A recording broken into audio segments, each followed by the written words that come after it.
much. So much introduction and so much non-crypto stuff being mentioned on a crypto stage. That's quite uncommon. Yeah, I'm here to tell you about what I've been working on in the past couple of years now. But first, I would like to ask you a question. Who of you is familiar with the concept of TEEs? Hand up. Okay, maybe half of the audience. And who of you thinks that there is a sensible use case for TEEs? A use case that makes sense? Okay. And who of you thinks that TEEs are great for everything and should be used everywhere? Great. That's what we think too. We are T1. Has anyone heard of T1 before? Last question. All right, cool. I'm happy to shed some light into what we've been working on. And the TLDR is, let me unlock just briefly. The TLDR is we are working on restoring composability in the rollup ecosystem. My name is Orest, and as the intro mentioned, I used to be an engineer at Scroll, where I joined with the idea of using ZK to scale Ethereum. But what turned out to be the case is that this mission only succeeded partially. Scroll and other rollups managed to create a system where transaction fees remain low, even though more users join the system. But unfortunately, they failed to keep this other desirable property of blockchains, which is composability, which is the money Lego building block property, in spite of growing users. So what happens is people are isolated into a given rollup. So we are trying to fix that. And so, could I have my slides, please? Ah, great. And so there has been talk in town, which is X, of course, about real-time proving, RTP, becoming a reality via ZK. But this reality is still, in my opinion, years away in practice. And so I'm trying to find ways of bringing about a real-time proving reality today. And I would like to try to convince you why this makes sense. And so, I'm sorry, something. Could we do the extension? Maybe it's my computer. And so why are we doing this? Well, we care about having apps, having use cases, having things that people actually want to use blockchains for, because we believe this will also, in particular, create a better, seamless user experience, having better apps, and those will lead to more users, more sensible use cases, not just airdrop farming in the first place. And so, one second, please. And how do we intend to do it? Well, and we intend to be able to do it with real-time proving, which we define to mean there's many competing definitions. We define real-time proving to be the ability to prove some off-chain component state. In our situation, it's called T1, the T1 chain, to Ethereum DL1 within less than a single Ethereum block. So that's 12 seconds on average. And so in order to achieve this today, we apply TEEs, trusted execution environments, but we add additional security on top of this hardware security guarantee with AVS and ZKP. And I'm happy to talk about this more as if we have time. So what does this mean in practice? Well, the ability to have real-time proving means that instead of the traditional 7-day optimistic finality for optimistic rollups, or hours in practice for ZK rollups such as Scroll or ZK Sync or Starkware, you get to be able to do something in this off-chain component, in this rollup, and have the results of this action, for instance, some tokens, but it could be anything. It could be the result of a vote, etc., be conveyed to Ethereum DL1 within 12 seconds. So 6 seconds on average, depending on where in the slot time it falls. Now, with T1, we don't want to be yet another rollup, the 17th standard to unify the previous 16. Instead, what we mean by proving T1 state to DL1 includes the ability of T1 to actually follow the state of other rollups, such as those very ZK optimistic rollups that suffer from long finality within its own infra, within its own node, and react to changes in other rollup state, and also enact changes in other rollup state, all facilitated via this secured infrastructure as part of its own state. And so this state transition will be provable to Ethereum in real time as well. And there is, of course, the necessity to wait out or alleviate the risk of reorgs in the other rollups. So there's a bit of a penalty. We estimate this would on average take 2 Ethereum blocks. Now, what's the point? Well, the point is to solve the fragmentation issue that remains. And so we've had a couple of learnings since we started doing this early last year, full-time.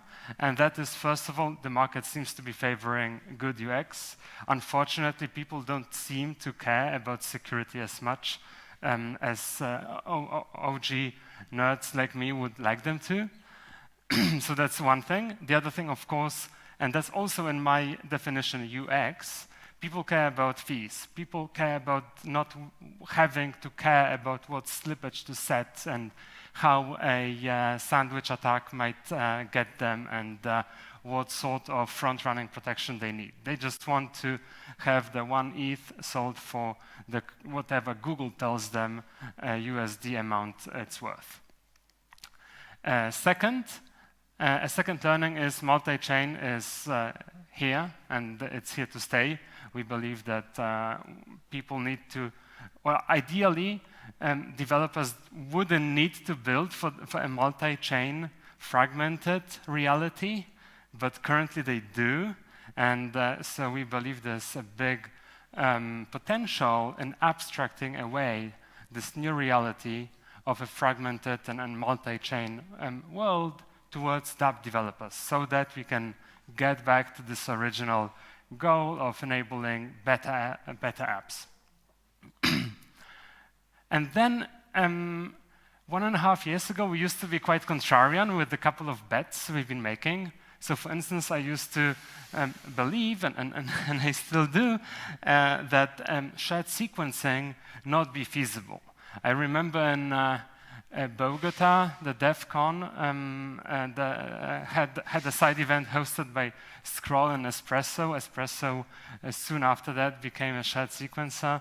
And I was asking myself, well, if even like people who have like so many commonalities and connections and relationships, for some reason, for years, don't manage to join forces, and the rollup doesn't end up being sharedly sequenced with other rollups, how can we even hope for the big rollups with billions of total value secured, so I mean Arbitrum, Basin, and Optimism, to ever opt in and give up the power, the flexibility, the autonomy they have via opting into shared sequencing. So we believe shared sequencing will not be politically feasible. And instead, we believe that it makes sense to have some sort of opt-in free, like a system that doesn't require an opt-in in order to still be composable. And this is made possible via real-time proving. Another bet that we made, and that used to be quite contrarian, and I think it's still relatively contrarian, is that the ecosystem need synchronous composability. And by synchronous, people mean, well, I want to be able to sell my ETH for USDC on Arbitrum, use the result of that, if successful, trade in order to take out some flash loan on Scroll, and I want to, with the amount of, with the output amount, do something like take out a position on base. And I want these things to happen in synchrony, meaning, like, unfortunately, the computer science implication is this means that the same entity must have full power over all three of these rollups, all three of these systems, such that they'd be able to guarantee synchrony. So we believe this is not feasible, and also we believe it doesn't make sense. And like, my personal take on this is most things in the world are local. Like, I hear someone is like sneezing here, or I see it's like rainy, or I feel it's warm, and it's very, very local. Like, we don't need this like worldwide ledger to basically be paying like in transaction fees for the fact that it's raining here and I'm deciding to go out or not depends on the fact that it's raining in all the other spots on Earth.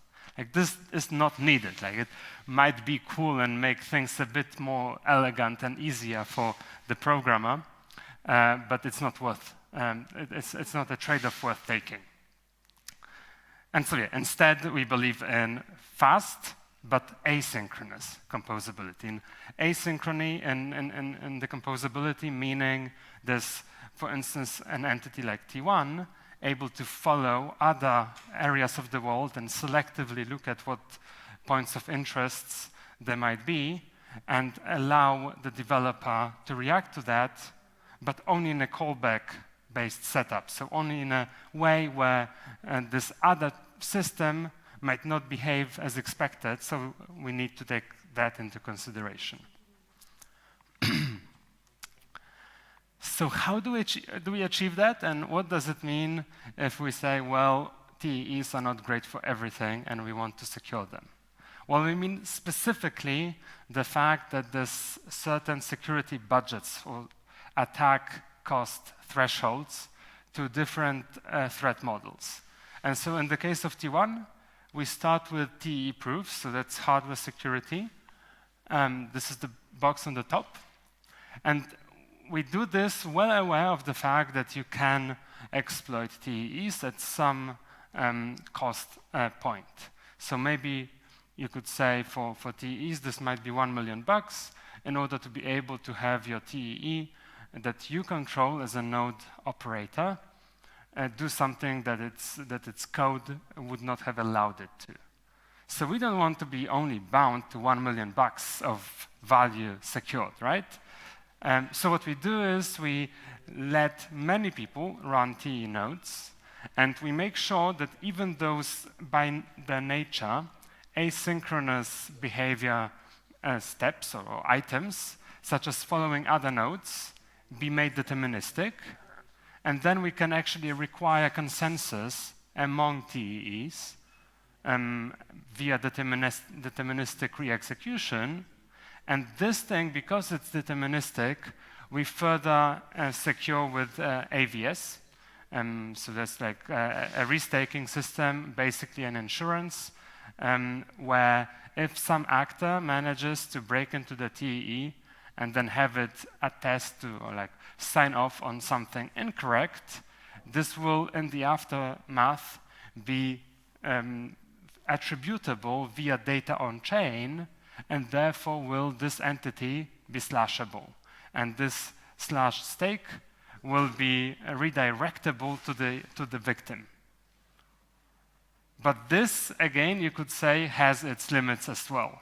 So what about this restaked stake? Like, how do we attract it? We need to generate yield and all that. So maybe we will have $1 billion in restaked stake. Now what? If Arbitrum is 15 billion TVS, how can we ever hope to be like a big player if we are bound by 1 billion? Because if we secure 10 billion, an attacker could just accept that they would, even though they steal, well, they could steal 10 billion maybe, and they would accept that they would taken away maybe 1 billion. It's still a good, rational, unfortunately, decision to attack the network.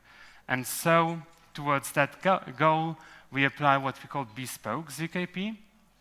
And I just mentioned how ZKP is slow and expensive, but it does make sense to apply it under certain circumstances. There is huge improvements being made.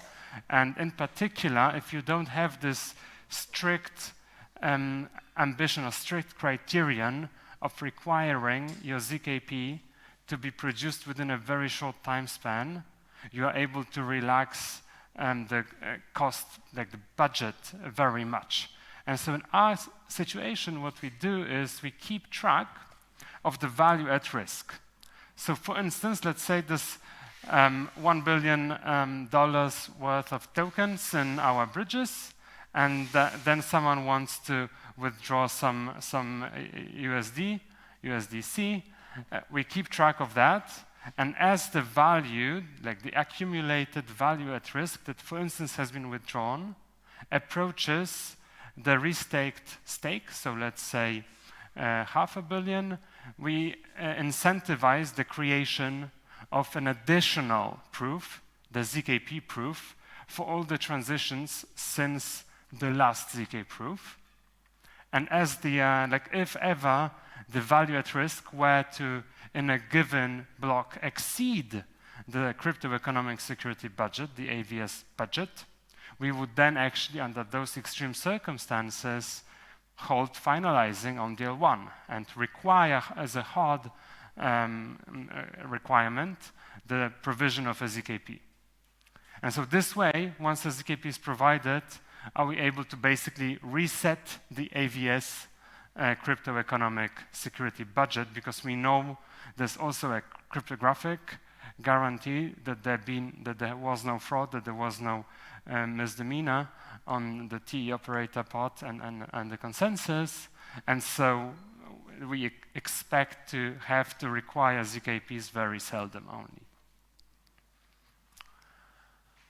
Okay, so this has some more advantages, like this infrastructure with TEs and AVS and bespoke ZKP, in that we are able to also serve alt L1s.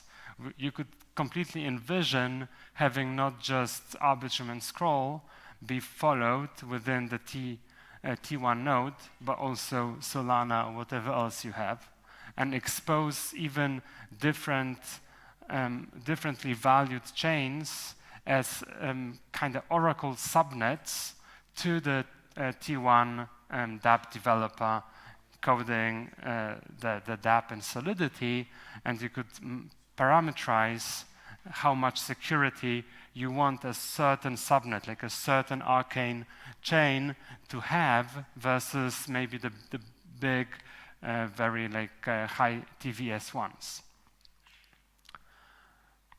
And so where are we now? We've just launched our second DevNet, so you can actually take this first security layer for a spin today. You can go to portal.t1, no, I think it's devnet.t1protocol.com, and you can see how whatever you do in the bridge gets bridged almost instantly, including the withdrawals. This is, again, just the TEE proofs layer. And you can also deploy your dApp there and take the EVM chain for a spin. Now, we've had quite some new learnings about TEEs as we deployed the DevNet, as in, for instance, the ETH Global Trifecta hackathon turned out to position TEEs on the same level of hype, I guess, as ZK and AI, which is very cool to see. I think there's great potentials to be had there. We also had a lot of users and traction on the DevNet, and I was sure it must have been some bots and hard-coded entities, but then we upgraded the DevNet. Everything was completely fresh, and it seemed like people actually go and use the apps, and it's real people. So that's really cool to see for our team. Now, why are we doing this again? Well, it was about dApps, right? And about making UX more smooth and, in the end, attracting more users. Well, so there's 3 categories of dApps that we see that are of particular, of special interest. First, and this is our most advanced POC right now, 7683 style intents can be made a lot more efficient with something like T1. Second, we see a lot of potential for bridgeless cross-chain DeFi applications, such as cross-chain collateral accounts. And third, RTP, real-time proving, also unlocks approaches such as a shared liquidity layer and specifically the ability to transact across different chains in this unified way, treating liquidity as one.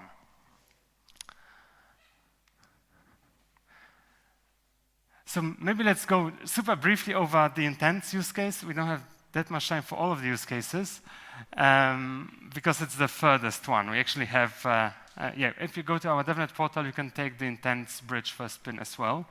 The idea with intents is, well, we have a user, Alice.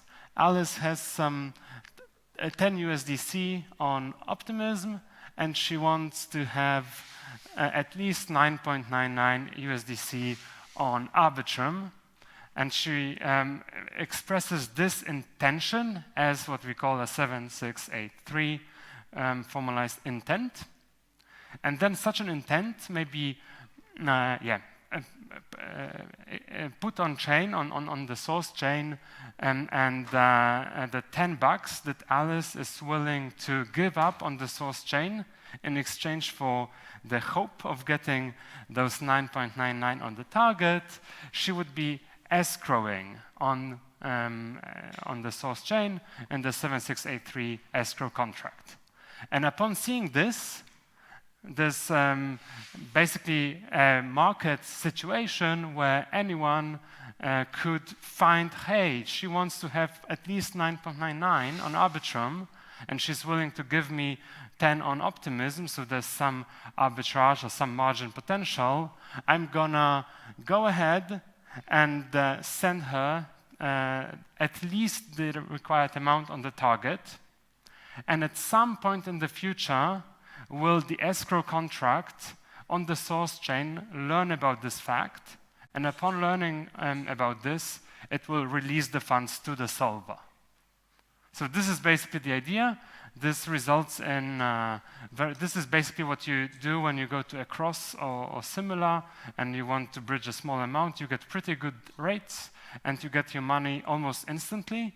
Why? Because under the hood, the solver keeps funds on different chains. And they wait for people to place intents in order to fill them in exchange for the small fee. And every now and then, they rebalance the portfolio. If, for instance, a lot of users flow out of a given chain, they would need to actually counter that. And so now, there was this little caveat. This escrow, that escrow contract on Optimism needs to learn about the fact that this 9.99 transaction on another chain happened. And this is difficult because we need cross-chain capabilities for this. What happens nowadays is usually there's some sort of optimistic angle where there's a maybe 1 hour delay during which people may challenge, like solvers may challenge some statements about the other chain, but these systems work in a pretty centralized and trusted way. And yet, they are still suffering from this long delay of 60 minutes. Whilst in a system like T1, you could lower this to below 1 minute. So that's like 60 times faster. And what this means for the user, because again, we care about the user. What this means for Alice here is that because the solver will be able to turn around the 1 million USDC on Arbitrum and Optimism 60 times faster, they will be able to offer Alice a better rate. So maybe instead of 9.99, they will give her 9.995. And so in the end, this is good for the user. This leads to a more efficient market. So I'm going to skip the other use cases in the interest of time. And I'm happy to take questions in the last couple of minutes. And also I encourage you guys to hit me up if you're interested in building in a world where fragmentation is no longer a necessity. And also if you have any questions after the talk, I'm happy to take them async as well. So thanks a lot, Orest. You have had a wonderful journey in a very short span of time, and I hope to have a good journey along with that. And I think we can just take one question because we are running late. If you have any questions, just feel free to ask him. What decides on the actual threshold when jumping the defense strategies, going from TE to AVS to the actual ZK? Oh yeah, that's a cool question. So when it comes to the TEEs, so I think you are basically talking about the layered security approach with the 3 boxes. And so the idea with just TE proofs is this is a very low bar, right?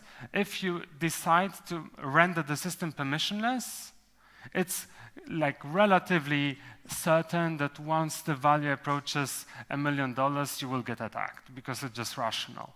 So you should not do that unless you either also implement 2, some sort of consensus, and ideally consensus where you can hope to attract sufficient stake, because you need to have people, before they participate, to lock up some money, and this money must remain locked up even as they stop participating for a couple of days, so that if it turns out after the fact that they were cheating, you can still take away from the slashed stake. Or what you can also do, and this is our current approach, you don't render the TEE proof-only secured system permissionless. So you only allow trusted entities to run and participate, and this way you basically prepare for the remainder of the security infrastructure without risking an exploit. So this is a training wheel approach. Now, how to go from 2 to 3? This is easy. Like, this is in theory easy because you have a very clear number next to the restaked stake. But it's actually not that easy because of 2 things. First, the restake, it could be some tokens, and those tokens could have high fluctuations in value, like eigen token. Second, and that's a lot harder, your value at risk, like your value in that you are securing, the value at risk in your system, it's hard to quantify. So it's easy if you have USDC, but once you have crypto assets, it becomes volatile. But then once you have NFTs, like you can't restore, have an insurance for an NFT, because an NFT is non-fungible. So you can't have someone steal it and the insurer will give the NFT back. You just can have money, right? And then there's also even more inherently unquantifiable value transfers, such as passing the message that some DAO governance decided to change some system parameters. Cool. So I guess we all agree that bespoke ZKPs are the way. So how would the T1 make sense when the... sorry.